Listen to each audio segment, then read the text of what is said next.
Hello everyone, welcome to our channel. ఇవాళ మన recipe వచ్చేసి కట్టె మోసు చేపల పులుసు.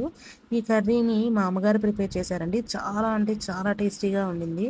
ఎంతైనా అమ్మ చేతి మాధుర్యం వేరు కదండి, అమృతంలాగా ఉండింది. ఈ కర్రీని ఎలా ప్రిపేర్ చేశాను ఏంటి అనేది మీకు చూపించేస్తాను, వచ్చేసేయండి.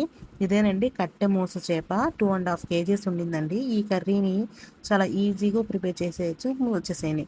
ముందుగా దీనికి మసాలా కోసం కొబ్బరి, అల్లం, వెల్లుల్లి ని గ్రైండ్ చేసుకోవాలండి. కొంచెం వాటర్ యాడ్ చేసుకుని మెత్తని పేస్ట్గా ప్రిపేర్ చేసి పెట్టుకోవాలి.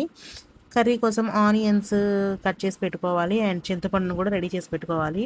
చాలా తక్కువ ఇంగ్రీడియంట్స్ యూస్ చేస్తారండి మా మమ్మీ కర్రీ కోసం అయితే.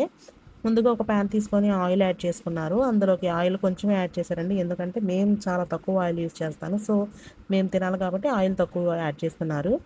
ఇంకా చేపల్లోకి ఉప్పు, పసుపు, ఆనియన్స్, ముందుగా గ్రైండ్ చేసుకున్న మసాలా అయితే ఇట్లా యాడ్ చేసుకొని ఆయిల్లోకి కొంచెం హీట్ అయిన తర్వాత ఆయిల్లోకి లవంగాలను యాడ్ చేసుకున్నానండి. అవి కొంచెం చిటపట్లాడిన తర్వాత ఇందులోకి ఈ చేప ముక్కల్ని యాడ్ చేసుకుని బాగా కలిపేసుకున్నారు.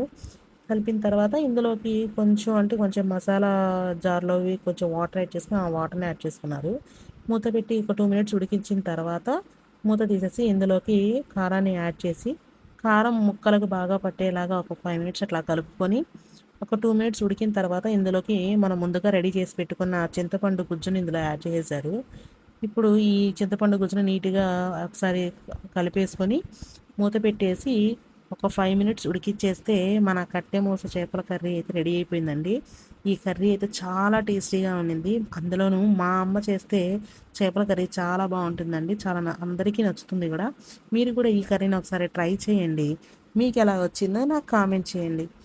ఇటువంటి మరిన్ని రెసిపీస్ కోసం మన ఛానల్ని లైక్ చేయండి, కామెంట్ చేయండి, షేర్ చేయండి, సబ్స్క్రైబ్ చేసుకోండి.